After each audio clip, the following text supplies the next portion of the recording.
My name is Evelyn Carter. I'm 33 years old, and 6 months ago, I stood outside my younger brother's wedding venue in the middle of Texas heat, while my own mother looked me dead in the face and said, "You need to leave before people start asking questions." Not, "Welcome home," not, "You look beautiful." The catering, the live band everyone kept posting about on Instagram like it was the event of the year. Every string light glowing over that dance floor, my money. Every steak dinner they served those guests, my credit card. And somehow, I still wasn't considered family enough to walk through the front doors. But trust me, that wasn't even the worst part. The worst part came 3 days later, when my mother called crying about a $52,000 bill she suddenly couldn't pay. And what I said back to her, yeah, nobody in my family saw that coming. Before I tell you how this whole mess exploded, do me a quick favor. Hit like, subscribe, and tell me where you're listening from and what time it is in your city right now. I read way more comments than you probably think. All right, let me take you back to where this story really started. Not at the wedding, not at the venue, not even with the money. It started years before that, with a family that loved me most when I was useful. I grew up in a tiny town outside Dallas called Red Hollow. One stoplight, one diner, one church, and a whole lot of people pretending their lives were perfect when everybody knew they weren't. My dad worked construction until his back gave out. My mom, Teresa, worked part-time at a dental office, but mostly cared about appearances. That woman treated reputation like religion. Everything had to look right. Perfect family photos, perfect church smiles, perfect Christmas cards. Didn't matter what was actually happening behind closed doors. My younger brother, Mason, was the golden child from day one. Football captain, popular, funny. The kind of guy who could wreck your life and still have people saying, "Aw, he means well." And me? I was the reliable one, the responsible one, the backup plan. If Mason forgot rent, I paid it. If Dad needed medication, guess whose phone lit up? Mine. Every single time. I left Texas at 24 and moved to Seattle after landing a software job that completely changed my life. For the first time, I had money. Real money. Not billionaire money, not private jet money, but enough to where emergencies stopped feeling like the end of the world. And that's when my family really started needing me. Funny how that works, huh? At first, I didn't mind. I wired money home because that's what daughters do. At least, that's what my mother always told me. Family takes care of family, baby. I heard that sentence so many times, it basically got stitched into my nervous system. So when Mason got engaged to Savannah Blake, nobody was surprised when Mom called me before she even called half the relatives. I was sitting in my apartment eating takeout noodles after work when her name popped up on my screen. "Baby," she said the second I answered. "Guess who's getting married?" Mason finally proposed?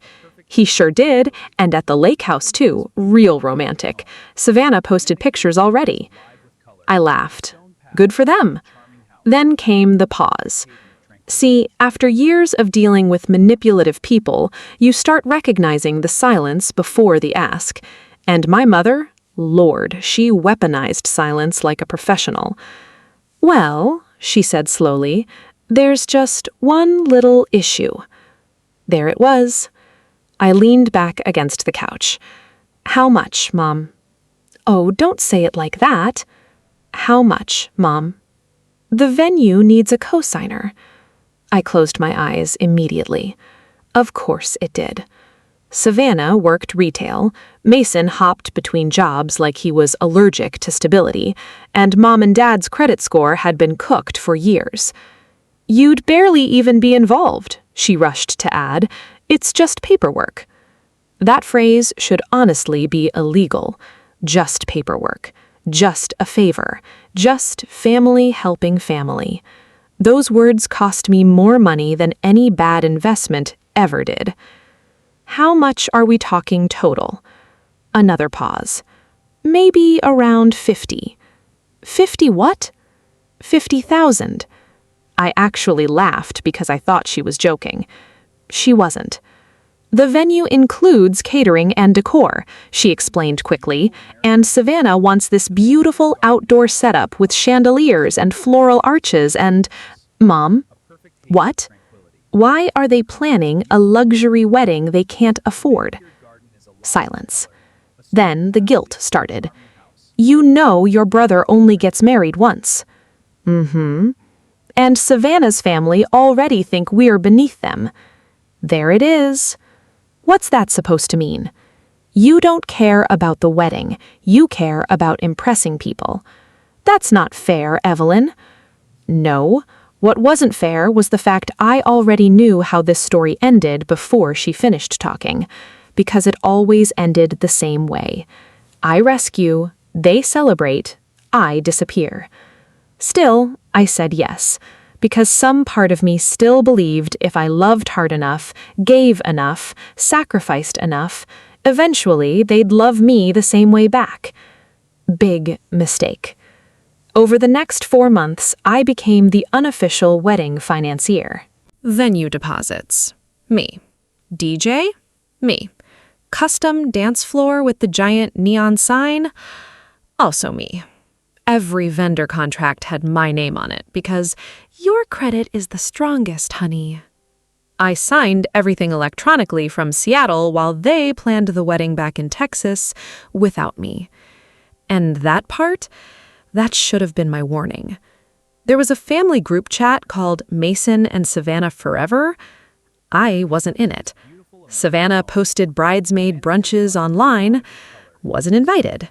Dress shopping weekends, cake tastings, venue tours, all happened without me. Whenever I asked about details, Mom would say stuff like, "Oh, honey, we didn't want to bother you," or "You're so busy with your fancy career." That fancy career line always had a little sting to it, like my success somehow embarrassed them. Still, I ignored it. I booked my flight, bought a dress, reserved a hotel room because apparently there wasn't enough space at my parents' house. That one hurt more than I admitted. I spent nearly $4,000 just to attend a wedding I practically funded, and deep down, I think I knew something was wrong before I even boarded the plane. You ever get that feeling where your body figures out the truth before your brain catches up? Yeah. That. When I landed in Dallas, Mom texted me, "Busy with final pep, see you Saturday." That was it. No excitement, no can't wait to hug you, nothing. I stared at the message and baggage claim while everybody around me reunited with family. And for some reason, I suddenly felt completely alone. The venue district sat outside Red Hollow on a giant ranch property called Willow Creek Estates. Picture Pinterest throwing up all over Texas. White roses, glass lanterns, cowboy chic aesthetics, women in expensive dresses pretending they grew up on farms. I parked my rental car and just sat there for a second, staring at the venue. It looked beautiful, painfully beautiful. Like the kind of wedding little girls dream about, and every inch of it had my fingerprints on it. I fixed my makeup in the mirror, grabbed the gift box from the passenger seat, and walked towards the entrance. That's when I saw my father. He was standing near the doors, talking to a guest. For 1 second, I smiled.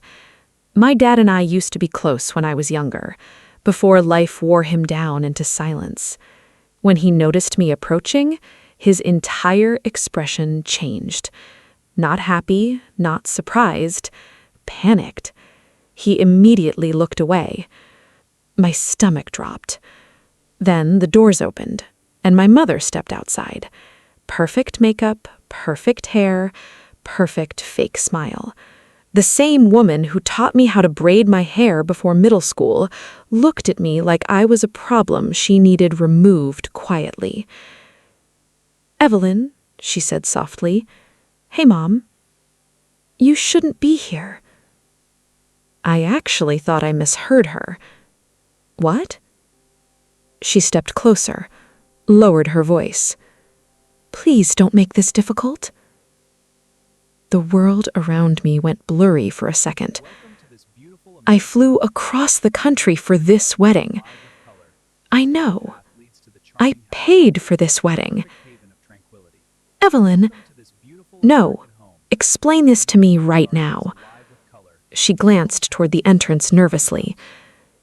Savannah's family doesn't know about certain things. What certain things? Her jaw tightened. Your lifestyle. I just stared at her. My lifestyle?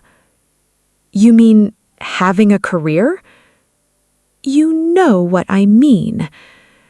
And there it was, the thing she'd been dancing around for years. See, I never married, never had kids, lived alone in Seattle, focused on work. And in my mother's church gossip social circle, that made me the weird daughter, the selfish daughter, the daughter people whispered about because she chose career over family. Savannah's family was ultra-traditional, country club conservative, obsessed with appearances. Apparently, my mother had spent months pretending she only had one child, one perfect child, Mason. I felt my throat tighten. You told them I don't exist? It was easier. Easier. Man, you ever hear a sentence so cold it physically changes how you see someone? That was mine. Right then. Right there. A woman walked past us carrying champagne and smiled politely. My mother instantly smiled back, like we were having the sweetest conversation in the world. Then, under her breath, she whispered, "Please leave before Savannah's mother sees you." I looked through the venue doors. People laughed, music played, servers carried trays of drinks. Inside that building was a celebration I paid for and wasn't welcome at. My father still stood there nearby, silent, hands in his pockets, not saying one damn word. And honestly, that hurt almost more than my mother. Because betrayal from loud people, you expect that. Betrayal from quiet people cuts different. I looked down at the wrapped gift in my hands, then slowly set it on the ground beside the entrance. For Mason. My mother exhaled in relief, like she thought I was about to explode, but I didn't. That's the thing people don't understand. The calm moments, those are usually the moments when somebody's finally done. Not angry, done. I looked her dead in the eye and said, "You should pray nobody sends me the bill." Then I turned around, walked back to my rental car, and drove away while my brother's wedding music echoed across the parking lot behind me. And somewhere between that venue and my hotel room, something inside me finally snapped awake. Not rage, not revenge. Self-respect. For the first time in my life, I stopped asking what I owed my family and started asking what I owed myself. I got back to the hotel around sunset, still wearing my dress, still wearing the earrings I bought specifically for that wedding, still carrying mascara stains under my eyes like some broken-hearted teenager. The room was quiet, except for the hum of the AC. I sat on the edge of the bed and just stared at the wall for a while. No TV, no music, nothing. Just silence and the sound of my own thoughts finally getting loud enough that I couldn't outrun them anymore. Then my phone buzzed. Instagram notification. Savannah had already posted wedding photos. Of course she had. First picture, her and Mason kissing under the floral arch. Second picture, family portrait. Mom, Dad, Mason, Savannah. That was it. Caption, "Forever starts with family." I laughed so hard I almost cried again because, wow, the audacity? Olympic level. Then came the emails, 4 of them, vendor invoices. I opened the first one, from Willow Creek Estates. Remaining balance due, $21,400. The catering company, $14,200. The entertainment company, $8,600. Decor and floral, $7,900. Total outstanding balance, $52,100. All under my name, all legally tied to my card. I read every invoice slowly. Then I read them again. And something strange happened. I stopped feeling emotional. Like, genuinely. The hurt didn't disappear, but it moved aside for clarity. Cold, sharp, crystal clear clarity. They didn't just exclude me, they used me. That wedding wasn't family love, it was a business transaction, dressed up in emotional manipulation. And suddenly, I saw every moment from the past 10 years differently. Every emergency, every guilt trip, every time I was praised only after opening my wallet. I wasn't a daughter to them. I was infrastructure, a human ATM with feelings they hoped stayed quiet. My phone rang around 10:30. Mom. I let it ring. Then again. Then Mason. Then Savannah. Then Mom again. I answered on the 4th call. "Hello?" She snapped immediately. Funny how people lose sweetness real quick when money gets nervous. "What? Why are vendors calling me?" I looked at the invoices calmly. "Probably because you hosted a wedding." "Don't play games, Evelyn." "No games here." Her breathing got heavier. "You embarrassed me today." I almost dropped the phone. "You embarrassed you." "You know what I mean." "No, Mom. Explain it to me. Slowly." She lowered her voice. "Savannah's family is very judgmental." "So you erased your daughter?" "It wasn't personal." That sentence right there, that one almost took me out.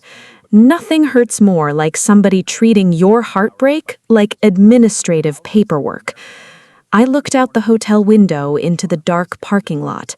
Then I asked quietly, "If I lost my job tomorrow, would you still care about me?" Silence. Long silence.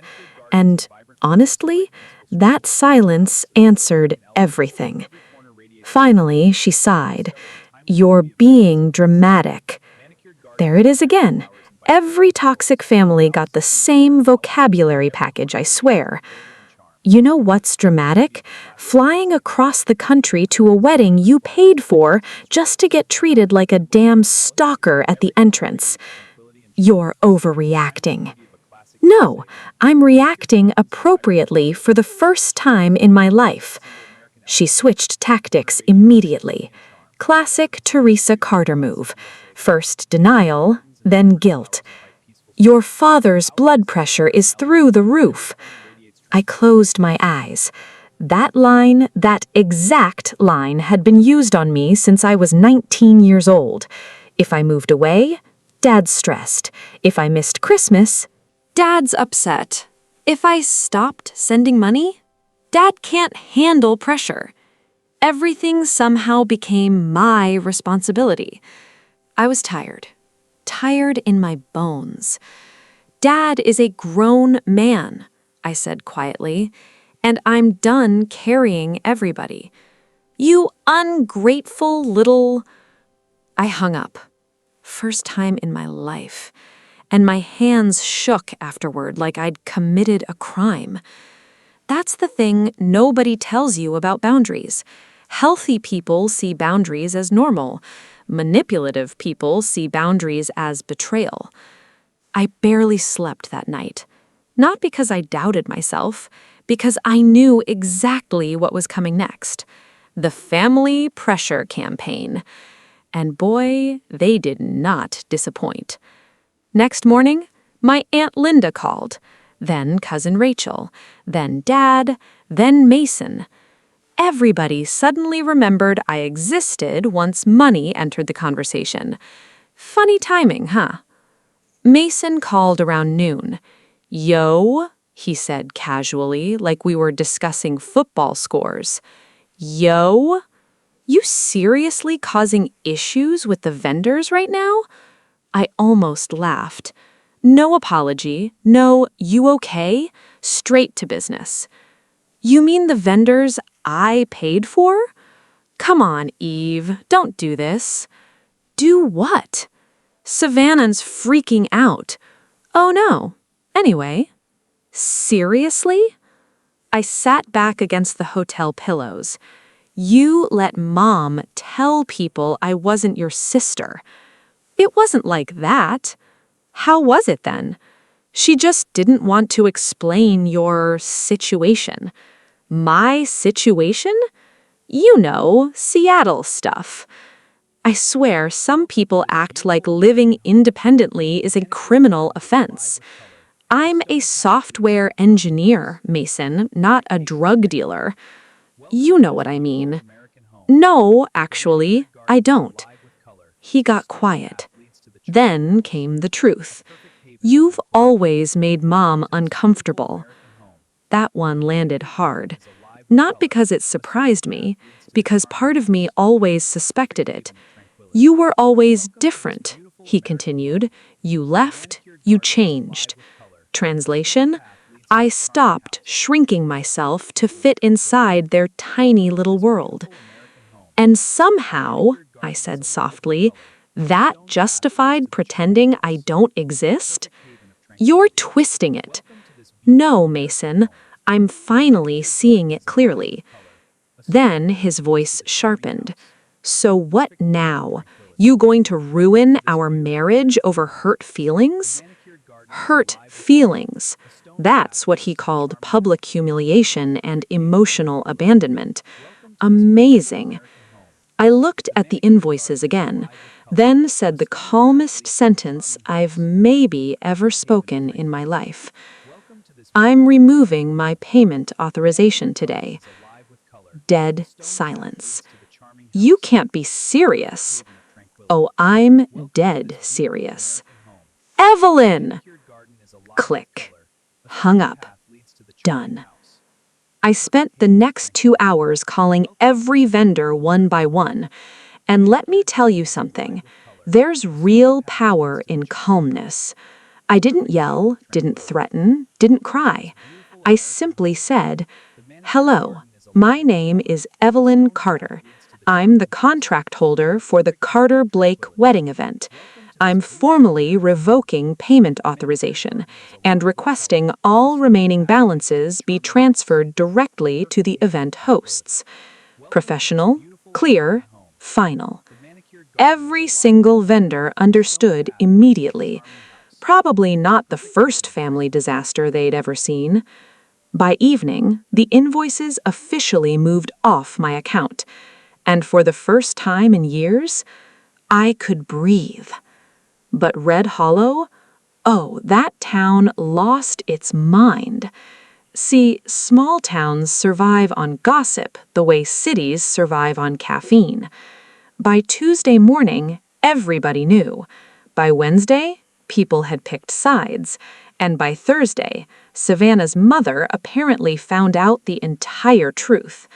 That part came from Aunt Linda, who called me whispering like she was reporting classified information. "Baby, you did not hear this from me." Which, of course, means I absolutely heard it from her. Apparently, Savannah's mom confronted my mom during brunch at the country club, in front of people. And according to Linda, it got ugly. "You told us your daughter was dead," Savannah's mother reportedly said. Turns out, my mother hadn't just hidden me, she told people I had cut ties years ago. In some versions of the story, I was unstable. In others, I ran off. One lady apparently believed I was in rehab somewhere in Oregon. Like, ma'am, what? The lies kept growing because once people build fake realities, they gotta keep feeding them. And suddenly, my mother's perfect image started cracking publicly. Church ladies talked, neighbors whispered, friends started asking questions. And Teresa Carter, she could handle debt easier than embarrassment. That's when she called me crying. Actual crying this time. "Please," she whispered, "you're humiliating us." I stood in the airport waiting for my flight back to Seattle when she said that, and honestly, something in me finally detached emotionally, like a cord getting cut. "No, Mom," I said quietly, "you humiliated yourself when you erased your own daughter. You're destroying this family. No, I'm just no longer financing the lie." She started sobbing harder, and for the first time in my entire life, I didn't rush to fix it. That felt terrifying and freeing at the same damn time. When I got back to Seattle, rain was falling sideways, like it usually does. And weirdly enough, that cold gray weather felt more like home than Texas ever had. Nobody here cared whether I was married. Nobody cared whether I had kids. Nobody cared if I showed up to church. In Seattle, people just let you exist. I didn't realize how exhausted I was from constantly performing acceptability until I got back. The next few weeks were chaos. My family exploded from the inside out. Savannah. When I got back to Seattle, rain was falling sideways, like it usually does. And weirdly enough, that cold gray weather felt more like home than Texas ever had. Nobody here cared whether I was married. Nobody cared whether I had kids. Nobody cared if I showed up to church. In Seattle, people just let you exist. I didn't realize how exhausted I was from constantly performing acceptability until I got back. The next few weeks were chaos. My family exploded from the inside out. Savannah apparently lost it on Mason after learning the full truth, not because I got hurt, because the debt became real. That's the thing about selfish people. Reality only matters once it touches them personally. The newlyweds had to take out a massive loan. My parents drained savings. Mom stopped posting online completely. And the town? Oh, they talked. People always do when someone's fake image finally slips. But honestly, none of that gave me satisfaction. I know some people expect revenge stories to feel exciting. They don't. Not really. Mostly, it just feels sad. Sad realizing the people you kept trying to earn love from were perfectly comfortable cashing your checks while withholding basic dignity. About a month later, I got an email from my father. Subject line, "I'm sorry." That man had never apologized to me once in his life. Not once. I opened it immediately. "Evelyn, I should have walked you through those doors myself. I should have told the truth. I should have acted like your father instead of standing there scared of conflict. You did not deserve what happened to you. I know sorry doesn't fix it, but it's true anyway." I cried reading that. Not because it healed everything, because honesty from emotionally unavailable people feels like water in a desert. Rare, painful, necessary. I replied 2 days later. Short, careful. "Thank you for finally saying it." That was it. And honestly, that tiny moment mattered more to me than any fake dramatic apology ever could have. Mom never apologized. Not really. Oh, she sent messages. Stuff like, families shouldn't hold grudges, or we all made mistakes. Notice how manipulative people love group accountability when they're the main problem? We all. Nah, not we. You. I stopped responding eventually, not out of hatred, out of peace. See, therapy taught me something huge. Some people only know how to love you when you're useful to them, and if you stop being useful, they experience your boundary as cruelty. That doesn't mean your boundary is wrong. It means they benefited from your lack of one. That realization changed my entire life. I started sleeping better, started saying no without writing 3-paragraph explanations, started asking myself, do I actually want to do this? Instead of, how do I avoid disappointing everyone? Turns out, those are two very different questions. 6 months later, I got promoted at work. Senior systems architect. Crazy salary. Big office. Stock options. And you know what I did to celebrate? I bought myself a dining table. Solid walnut wood, beautiful craftsmanship. Expensive as hell. Probably sounds random, but it mattered to me. Because growing up, I always felt like I was begging for a seat at somebody else's table. Emotionally, financially, spiritually. Always trying to earn belonging. So when that table got delivered to my apartment, I sat there staring at it for like 20 minutes, and I realized something. I don't need their table anymore. I built my own. Aunt Linda still updates me sometimes. Apparently, Mom switched churches after too many people started asking about me. Mason and Savannah fight constantly about money. Dad keeps mostly to himself. And every now and then, apparently, Mom tells people I abandoned the family. That used to hurt. Now, I kind of just shrug. Because people committed to misunderstanding you will do it no matter how gently you explain yourself. And honestly, I'm tired of translating my pain into language comfortable enough for people who caused it. I spent 33 years trying to be lovable enough for my family. Successful enough, helpful enough, selfless enough. But love that only exists when you're sacrificing yourself? That ain't love. That's a transaction. And transactions end the second payment stops. If you're listening to this right now, feeling guilty for finally setting boundaries, hear me carefully. You are not selfish for refusing to finance your own disrespect. You are not cruel for getting tired, and you are not obligated to keep shrinking just because other people got comfortable standing on your back. Sometimes the most life-changing thing you can say is one word: no. No more paying for relationships that bankrupt you emotionally. No more auditioning for basic love. No more pretending pain doesn't hurt just to keep other people comfortable.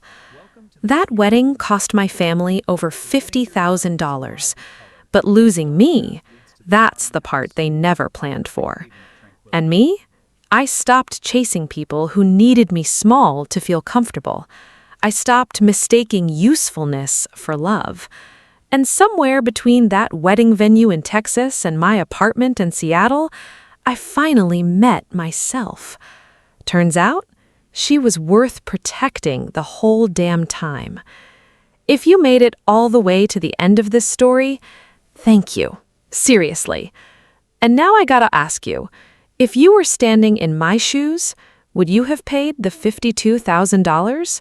Or would you have walked away too? Type pay or boundary in the comments. And if this story hit something real in your heart, subscribe. You are not alone nearly as much as you think you are.